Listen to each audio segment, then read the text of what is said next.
जय श्री श्याम, जय खाटू नरेश की। हारे का सहारा बाबा श्याम हमारा, ये तो सबको पता है। लेकिन क्या ये पता है कि बाबा किस हद तक अपने भक्तों की सहायता कर सकते हैं और किस तरीके से कर सकते हैं? कौन कौन से ऐसे तरीके हैं जिससे बाबा अपने भक्तों की सहायता करते हैं, उनकी रक्षा करते हैं? आज मैं आपको ऐसा ही एक वीडियो या ऐसी कहानी बताऊंगी इस वीडियो में कि आप सुनना और आपको भी पता चलेगा कि हाँ, कैसे चमत्कार होता है किसी के जीवन में। तो हमारे भी एक पड़ोस में कोई रहता था, मैं उसी की कहानी बता रही हूँ। उसके पास कुछ नहीं था, वो एक एक रुपए के लिए तरसता था। जो भी काम करता था वो, उसके काम में कभी बरकत नहीं होती थी। वो हर वक्त किसी के पास बैठता तो वो कहता कि पता नहीं मेरे टाइम में हर देवता की या हर भगवान की झोली क्यों खाली हो जाती है। मैं सब जगह जाके आता हूँ, सब मंदिरों में जाता हूँ, लेकिन पता नहीं जब मेरा वक्त आता है तो मेरे को देने के लिए उनकी झोली कैसे खाली हो जाती है, मेरी झोली क्यों नहीं भरती है।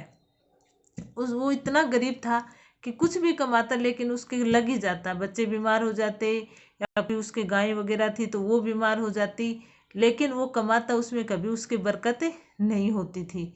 एक बार किसी ने उससे कहा कि आप है ना, एक बार बाबा श्याम को अपनी मनोकामना बोल के देखो। तो उसने कहा कि चलो, मैंने तो सब देवी देवताओं के आगे सर झुका के देख लिया, एक बार बाबा श्याम से भी विनती कर लेते हैं। कहते हैं कि वो हारे का सहारा है, जिसको कोई नहीं अपनाता है उसको बाबा श्याम अपनाते हैं। तो आपके कहने से मैं ये काम भी कर लेता हूँ। तो उसको जिसने बताया था उसने कहा कि विश्वास रखना बाबा के ऊपर, अगर विश्वास नहीं रखेगा तो मत करना, अगर विश्वास और श्रद्धा है तो ही आप ये काम करना। तो उसने सुबह शाम बाबा की पूजा स्टार्ट कर दी और हर काम में वो करता तो बाबा श्याम का जयकारा लगाता, लेकिन फिर भी उसके ज़्यादा कोई खास फर्क नहीं पड़ा। फिर उसने कहा कि मैंने तो सब काम कर लिया, मेरे टाइम तो श्याम बाबा की भी पता नहीं झोली कैसे खाली हो जाती है, मेरे को ही क्यों नहीं देते हैं, सबको वो चमत्कार करके दिखाते हैं। तब किसी ने उनको कहा कि आपने सब काम कर लिया, लेकिन एक काम आप करो और जब बाबा के जाओ तब आप वहाँ पे वो काम कर देना, बाकी आप यहीं से कर लो। तो उससे पूछा कि कौन सा काम करना रह गया, मैंने तो सब काम करके देख लिए, ऐसा क्या काम है जो कि मेरा रह गया हो। तब उसको उस ब्राह्मण ने बताया कि आप ऐसे करना, एक सूखा नारियल लेना, एकादशी के दिन एक सूखा नारियल लेना, एक पिसी हुई 2 चम्मच पिसी हुई चीनी, अगर आपके पास पिसी हुई चीनी है तो ठीक है, नहीं उसको पीस लेना। मिक्सी आपके पास नहीं होगी तो पत्थर से पीस लेना, या आपको कहीं से मिल भी जाएगी तो आप 5-10 रुपए की 2 चम्मच पिसी हुई चीनी ले आना। 2 चम्मच शहद और 2 चम्मच घी, उनको आपस में हाथ के तेली से मिला लेना। मिला के उस नारियल के अंदर डाल देना। सूखा नारियल जो गट्टा बोलते हैं वो नारियल होता है, पानी वाला नारियल नहीं लेना, जो सूखा नारियल होता है गट्टा बोलते हैं उसको लेना है। तो उसका ऊपर से थोड़ा मुंह खोल लेना और उसके अंदर डाल देना।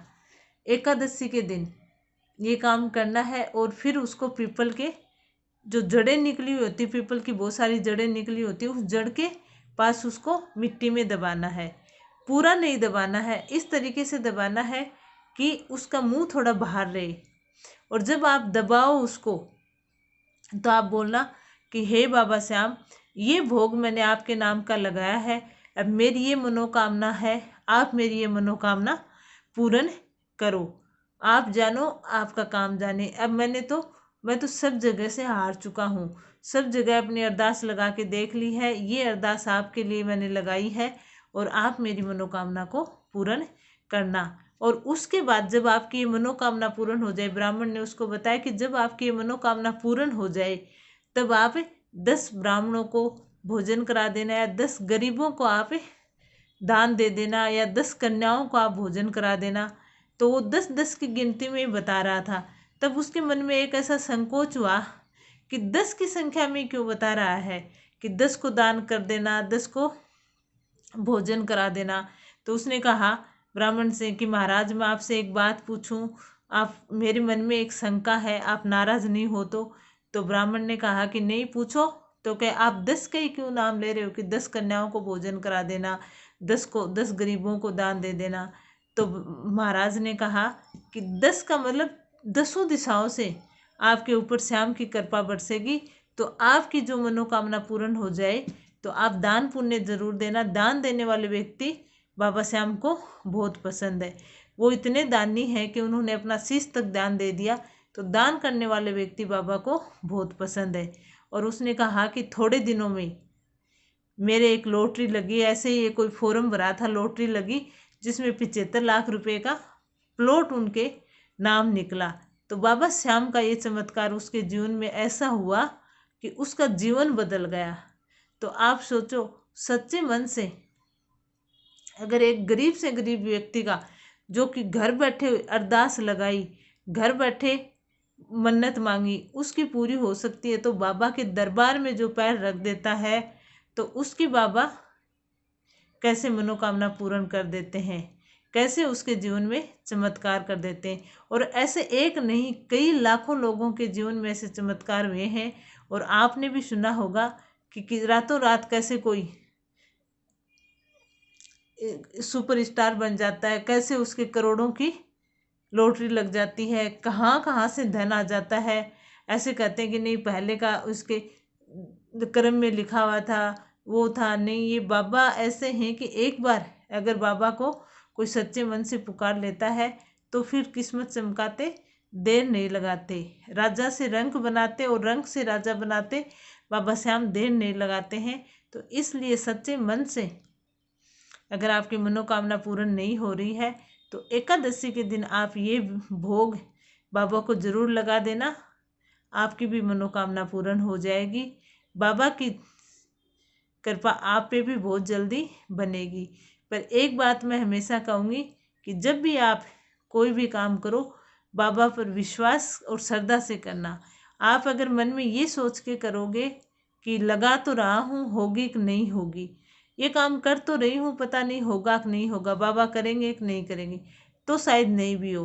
बस काम करना है, बाबा पे छोड़ देना है, जो करेंगे वो बाबा करेंगे। अब तो इस तरीके से आप भी अपनी मनोकामना को पूर्ण करवा सकते हो। बाबा का चमत्कार आपके ऊपर भी हो सकता है। वीडियो अच्छा लगे तो लाइक ज़रूर करना और कमेंट में एक बार बाबा के नाम की हाजिरी ज़रूर लगा देना। जय श्री श्याम लिख के, जय खाटू नरेश लिख के आपने नाम की हाजिरी लगा देना। वीडियो को लाइक एंड शेयर कर देना, चैनल को सब्सक्राइब कर देना। जय श्री श्याम, हारे का सहारा बाबा श्याम हमारा। जय श्री खाटू नरेश की।